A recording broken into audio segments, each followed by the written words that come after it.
然后你看它的肚子是微微鼓起来的，不是因为它吃饱，是因为它长期的营养污染，它腹积水。然后你看这个老三，看他的眼神非常的稳的冷静，非常的不住我的。然后这个画了2、3岁之后，他的学生跟他说这个小孩死了。所以，爷爷就非常有感慨，就每个是说什么心甘情愿，流浪的小孩不值钱。在当时大家不知道这个小孩对他的处境，但是在他的笔下，你就能感受到这个小孩还有人性。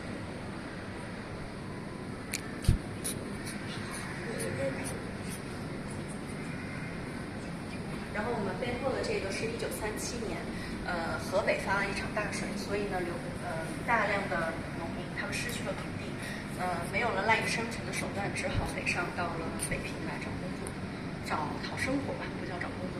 那个时候爷爷就看到了一个这样的一个场景，麦子，他提的词叫什么？生活承受，光明是自信，此情须珍重，不问。就是因为妈妈还有一个更小的小孩，嗷嗷待哺没有办法，所以此情须珍重。小孩子和妈妈这个眼神的眷恋，慢慢的复述小孩的委屈、惶恐、惶恐，就表现得很淋漓尽致。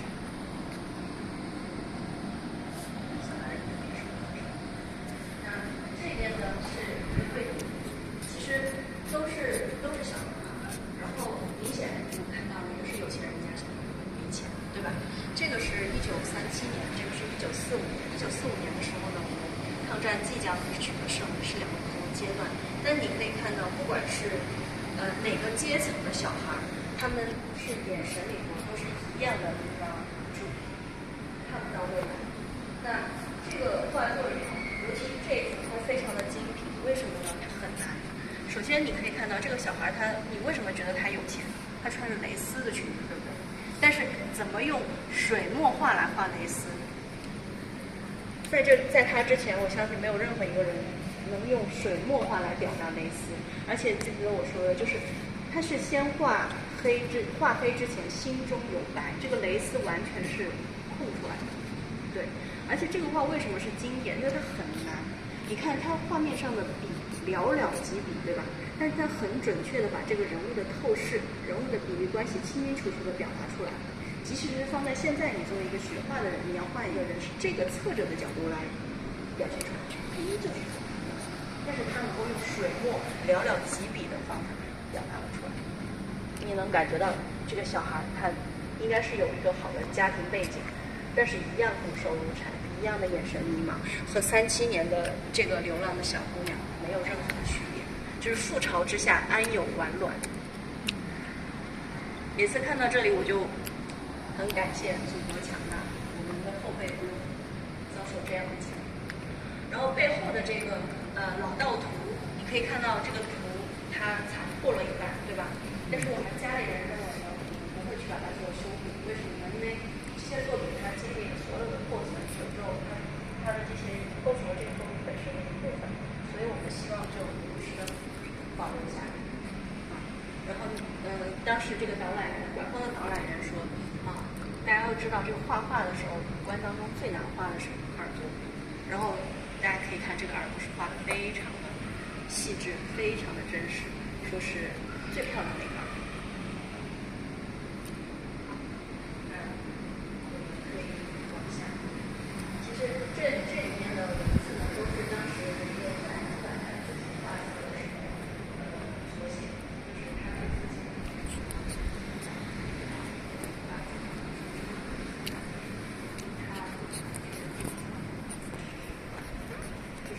大家对弱者的关爱，呼吁和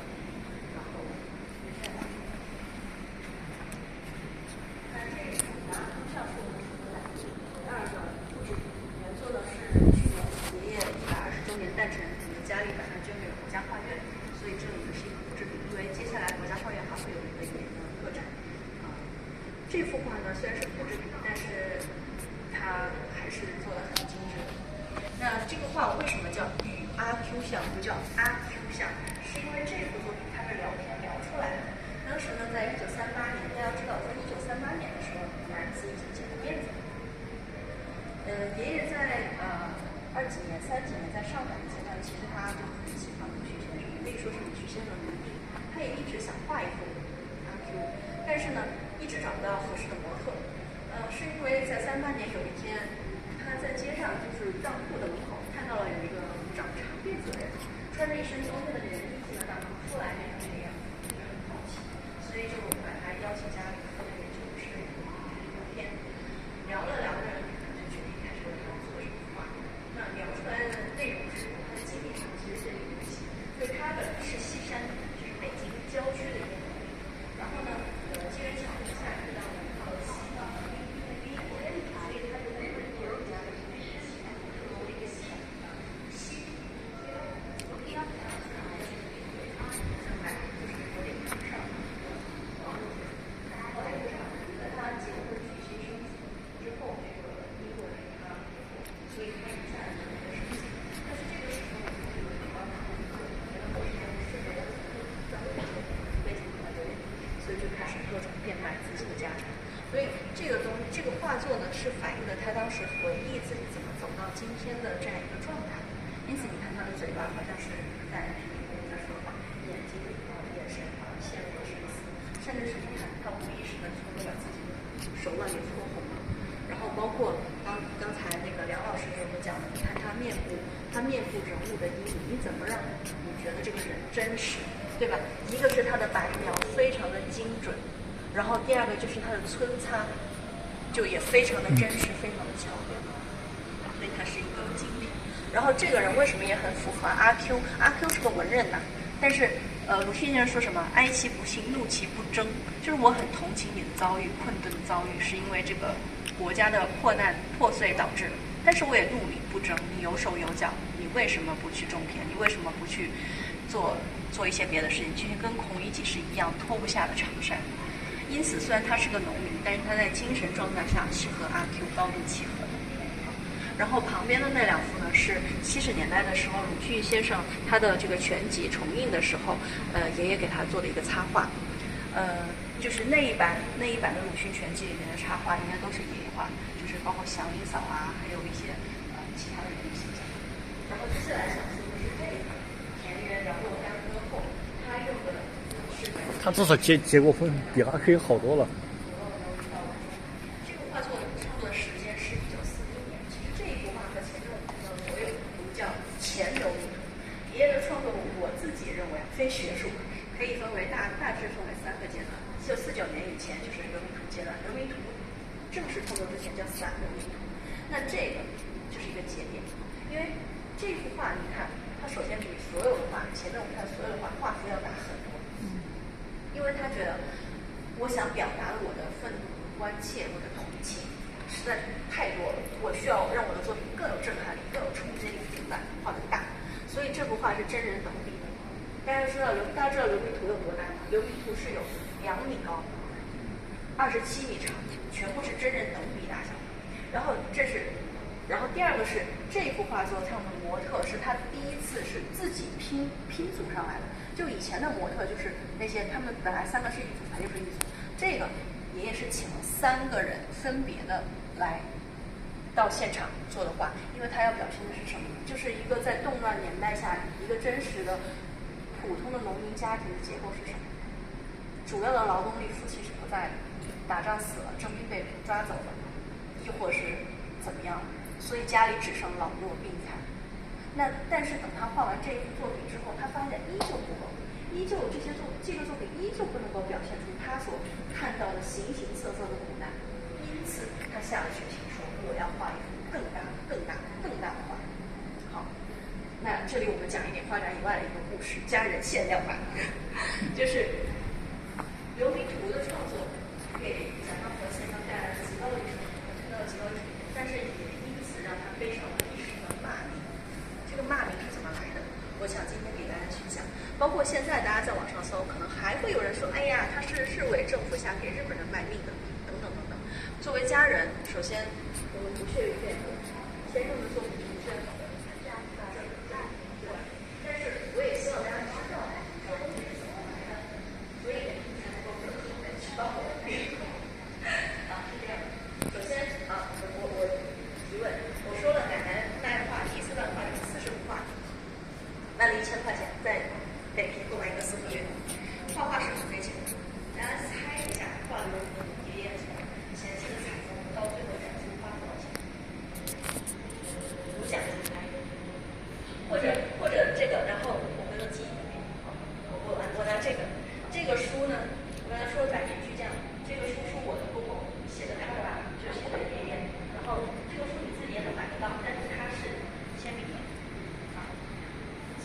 把这个书送给今天猜的最准确的一个人，大家猜一下，画琉璃图一共花了多少钱？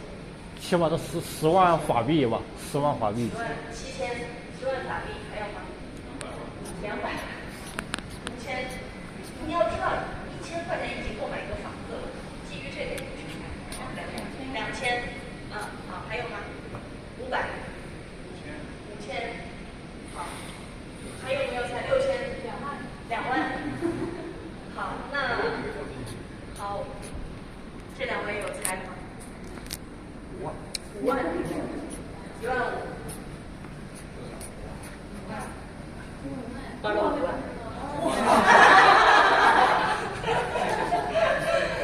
花了5万。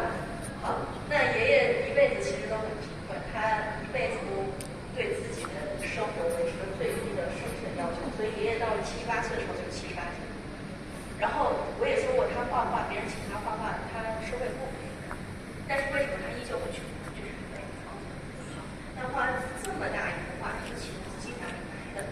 是他的朋友。那个时候你要知道，在那种动乱的年代，41年是什么时候？国破家亡，全中国已经基本都沦陷了的情况下，有钱就可以啊，钱是哪来？谁给的钱不重要，关键是我要完成我的东西，我的作品，这个大家能理解吧？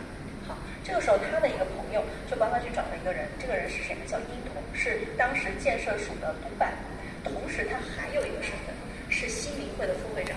新民会是什么？是日伪政府在北平扶持的一个民间机构，用来在文化上面去做洗脑的，是这样的一个人。然后为什么会找到他呢？因为他看过爷爷的画，很欣赏他的作品，然后喊爷爷去给他做了一幅肖像画，但是没有给钱。所以呢，就以这个名头，就是说我这个1000块钱赞助你，就等于是我付了画钱。然后我有一个要求，就是你这个作品发表出来，在发表出来之前，必须先给我看。那个时候就是你先拿了钱再说呀，赶紧起床。所以就 OK，拿了这个钱，从此就骂名就背上。好，就会说好，然后呢？这边有解说。爷爷拿了这个钱，但是琉璃图是怎么画出来的？解说。27米长，2米高，那么栩栩如生的画，我这是告诉你一下。他在南方上海、苏州那边进行采风，先后3个月的时间，一共3个月的时间，在街头上，中国画家眼看星际，手下来画，所以以前的中国画人物是一点都不形式的，因为我用星际了，所以是表达的。那爷爷做的是什么呢？眼看星际，晚上回到住处，再去画草图，在街上是不敢画的，因为你在街上画了，在日本人眼皮底下，那他们就当街就枪毙了。所以爷爷画琉璃图，从采风创作到装裱到展出，一直是冒着极大的生命危险。这个大家能想象的对吧？好，然后爷爷做了这个采风，他回到北京的时候，手上也是空空的，一张纸板都不敢在身上，因为那个时候日本是随时当街搜山查看任何人的证据。所以他回到了北京之后，做的第一件事情是找了一张纸，然后在脑子里构思了一下这个琉璃图我想画成什么样子，然后用色，然后照着自己心里面想的这个方式，如果是知识分子家庭，如果是相对富裕的家庭，那就去找朋友，找他的同学；如果是大众，他的学生朋友就会帮他去找，甚至是签名字都能画10年。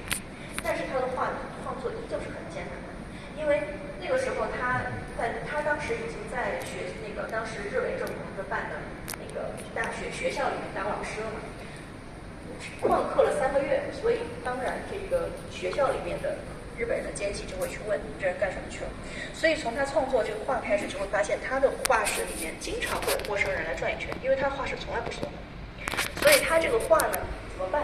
就在这个2米乘2米的画案上，每画完一半就可以画一半去墙，因为你单看的话，它是画的是因此琉璃图一直到装裱完成之前，没有任何一个人，包括爷爷本人都不知道这个画到底长什么样。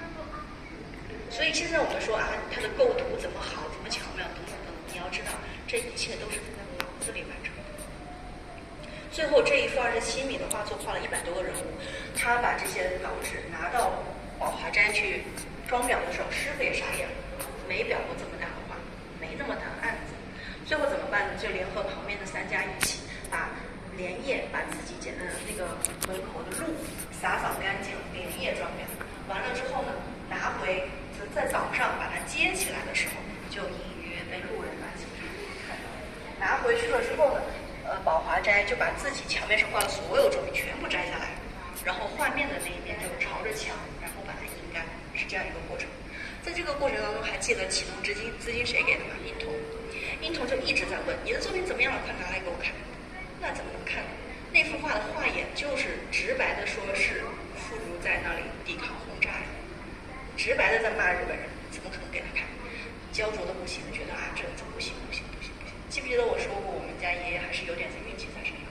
发生了个什么事儿？这个是怎么解决的？到了1943年，大概是就1月，甚至是1月1号吧，他们在报纸上一看，登了一个小小的新闻，殷童死了。所以这个难度就降低了。然后继任者过来了之后，看了这个作品就说不行了。然后他的朋友、他的学生有很多是善于交际，就在里头帮忙追回，就说通过这个作品解说，这个是解说。然后你发表这个作品之前，必须是在报纸上刊登一个模样一些的文章。当时日本人已经拿好了稿件给他们，就照这个写，意思就是说我要感谢日本人，要顺从，要大东亚共荣，讲这些也肯定是。所以，但是又不得不写。所以在这个书里，能够看到也是怎么应对那个场景，就等于他是很委婉的，就既没有等于是没有如日本人的愿，没有明确的说我感谢你，但是呢，就说我的所有的思想解说在画里，你自己去看。然后在我们的爷爷去世临终前，一段时间吧，然后我的公公叫我传简，然后写了一首小诗给他。这个诗怎么写的？身为亡国，路我心中来，辽夷笔墨变，日日登高。于1942年北平，为题于纸上之诗。不是留笔头，它是没有题板的，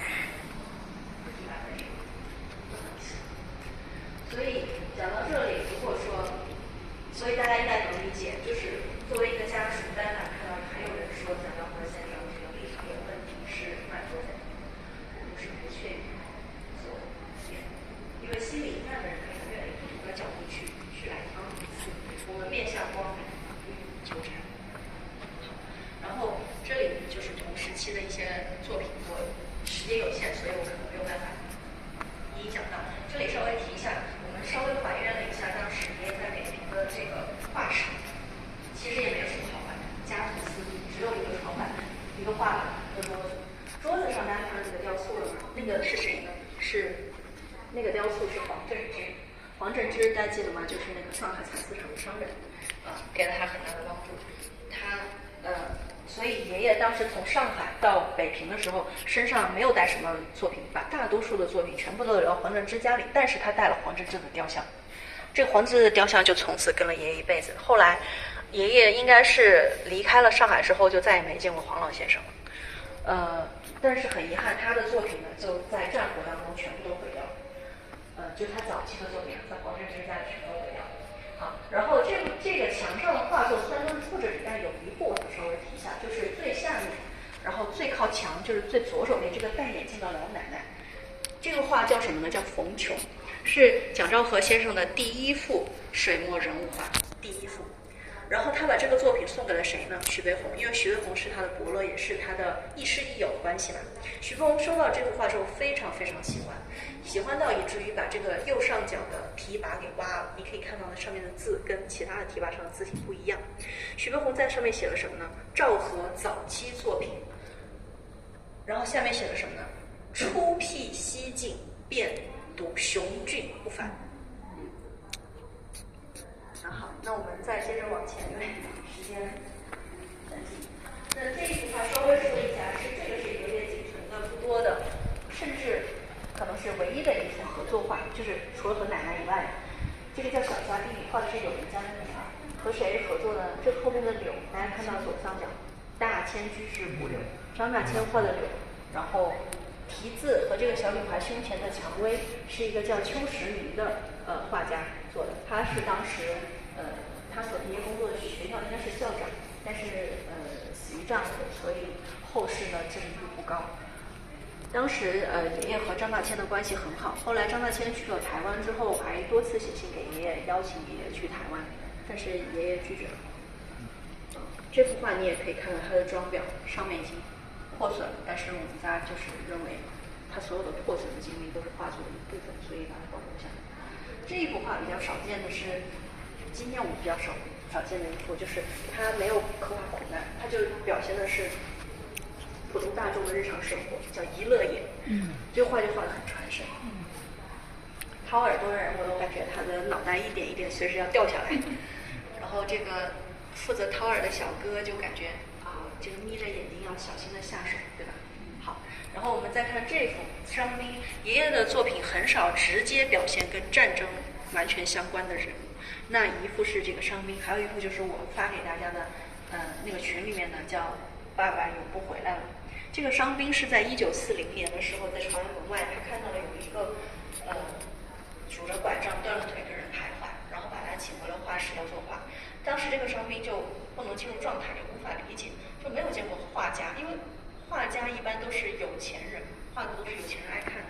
你画我一个伤兵干什么？进入不了状态。所以爷爷就问他：“你假想一下，如果说你的腿还在，你想干什么？”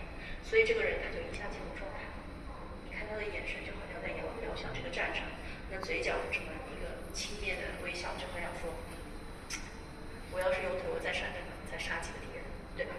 好，另外一个跟战争比较直接相关的就是群里面的那幅《爸爸永不回来了》。那幅画的什么时候呢？是大概在1945年抗日战争这个部分胜利结束的时候，就是整个画界大家都在画热火朝天歌颂战争胜利、呼唤和平，很热闹的场景。但是在这个时候，爷爷画了一个小女孩跪在地上，举着胜利的旗帜，说的是“爸爸在，永不回来”。所以我希望就是大家看到的，并不是说爷爷是一个歌颂苦难的人，爷爷也并不是一个红色画家，爷爷也不是一个所谓的大家看到所谓的叫什么光亮画家。爷爷从头到尾就是一个关注人的市场权，然后始终把自己作为一个社会的一份子，从自己的社会责任感出发，去发挥自己才干。然后进入这个展厅了之后，我们可以看到光线是非常的明亮，就是我们的提醒都很注意。这一部分叫中望大地，这时期爷爷所有的作品全部如果有季节的话，全部都是春天。然后你明显看到颜色也丰富了。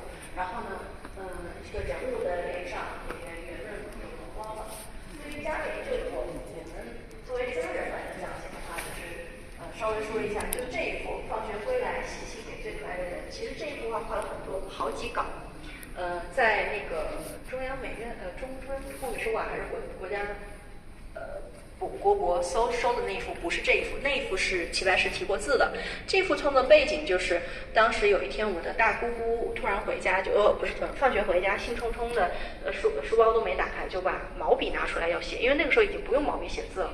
对，这是我们家大姑姑，这是二姑姑，然后在写字，然后爷爷就问他你在干什么，然后就说老师让我们写信给志愿军，所以爷爷觉得这个场景非常的美好，就马上拿笔出来去记录下来了。爷爷，我不是说过爷爷画画特别快吗？有多快呢？快到爷爷把这幅画画完了，大姑姑的信还没有写完。对，然后这里看到一个鸽子，这个鸽子也是第一次鸽子的形象出现在爷爷的画作当中。然后一般大家都会想，这么绘画世家，奶奶也是一个很有才华的画家。那后人在干什么？我们爷爷当时认为，很朴素的认为，当时新中国百废待兴，我们需要的是数理化，所以呢，甚至是反对他们学画画。其实大姑姑是很有才华的一个，这里也不得不说一点迷信的东西，就是我们家记得吗？姓戴字辈，他以前应该叫蒋戴什么我忘了，但是后来他改名叫蒋瑞人，因为说他出生的那一年老家的石榴树开花了，所以就改名叫蒋瑞人。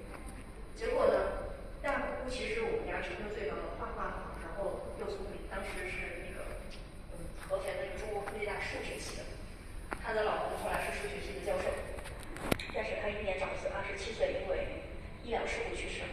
然后后来说，在他去世的那一年，那棵石榴树被人砍了，就是有点说不清楚。然后二姑姑在北京工业大学计算机的教授，就是最早的一批姑在中国科学院的植物研究所，就是很朴素的，让一家人要走数据化的道路，就是爷爷奶奶他们那一辈是很朴素的想法。当然，我公公是一个意外之喜，我公公是老来得子，我爷爷60岁的时候才生的他，而且那个时候奶奶48岁在公交车上被挤流产，不是挤小产，然后送到医院，爷爷就说保小孩，保大人，结果好在母子平安。然后那个时候爷爷，我的公公只有3斤，当过妈妈的应该知道，3斤的小孩出来放到现在活起来都是很难的，所以我的公公住了3个月的保温箱，然后所以他的后来的发育就会相对晚一点，因此呢才有了这一部很有名的话叫小孩与歌，是我的公公他在1岁的时候刚学会爬，家里养了鸽子，然后有这么一幅画面，然后爷爷看到很高兴，就快速的拿笔记录下来。一会儿建议您拿着这个书在这儿照张相，因为是这个作者写的。对，好，然后这幅画它厉害在什么地方呢？首先就是他画的很快，捕捉很快，然后惟妙惟肖，对吧？但是你要知道，他这个姿势在从透视的角度上来说是很难的，就是怎么样把这个人物的比例适当的表现，不管你用什么材质去画，这个角度都是很难的。今天有解说，它是一个很快的描述，只有今天有准确的勾勒出来的。你看他的眼神，然后你看他的眉毛，是很大胆的那种焦黑整体做，包括这个阴影，一下这个动感就出来了。包括鸽子，你可以看，其实没用几笔画，所以就是大道至简嘛。这幅画也非常的有名，叫《小孩与歌》。然后另外一幅跟我们家里关系比较大的，就是这个母亲的希望。这幅作品是爷爷奶奶非常喜欢，在家里画了很久才摘下来的一幅，也是在爷爷大概1岁的时候，提拔叫什么呢？奶爸儿欢乐，儿肥母自夸，朝朝看成长，早待光花。因为奶娃孩子这家里很高兴嘛，当时全家人都很嬉戏小弟的生存问题，所以奶娃孩子很高兴，就说哎，爷爷就画心大气给我们作画。因此奶奶呢就系上头巾，装成农民的模样，然后画了这幅画。然后这幅画其实是很有西方的那个圣母圣子图的那个感觉。你看母亲的眼神那种光辉跟孩子的思想交融，然后是一个3角形，对吧？因为确实爷爷是画过一段时间宗教画的，大概在1946年到1948年的时候呢，他经过朋友介绍认识了一个意大利的神父叫雷永明。雷永明也是应该是最早把圣经翻译成中文的一个传教士，所以在那个阶段呢，他画了很多圣经故事的画，但是用的全部都是中国人的面孔。然后我发到群里面的那张图大洪水，大家应该能看到，那个就是大洪水讲的就是圣经故事嘛，但是画的是中式文化背景的一个表达。最后这一幅画现在还挂在意大利的那个联合国粮油组织总部的进门大门口，这幅画现在在那儿。然后这幅画我是觉得很有趣的，叫《村长与支书》。你看这个水仙花也反映了是在春天嘛，题跋也很有趣，叫村长与支书，相与季春初。支书愁肥少，队长种养猪，带头且劳动，勤加慢炒猪，年收全可粟，还有啥收入？爷爷在因为他母亲的原因，他早年丧母嘛，所以在他的画作里面，母亲和孩子以及女性一直都是他很重视表现的对象。所以你看，这个村长那个踌躇的样子，就是很愁苦着急的发愁的样子，和这个支书置诸在握的感觉，画得很生动。那个手在。你学画了吗？然后我刚才抱歉，刚才应该接着说，就是我说过，我认为爷爷是一个孟子讲的嘛，君子有所而有所不为。其实这幅画就是一个很好的说明。这幅画就画的是鸽子山水。如果爷爷一直画这样的画作，他是能够非常有名的。其实爷爷的在艺术作品上的成就与齐白石、与徐悲鸿是不相上下。但是为什么大众不知道他？为什么他自己也说知我者多，爱我者尤少？因为他选择没有画更容易被大众喜欢、更容易被达官显贵买下来、画到高堂之上的作品。他选择画前面的画，但是他能不能画呢？他能画。我不知道准不准确，但是有搞艺术的人跟我讲，就是其实画山水是容易的，画山水的人是画不了人物的，但是画人物的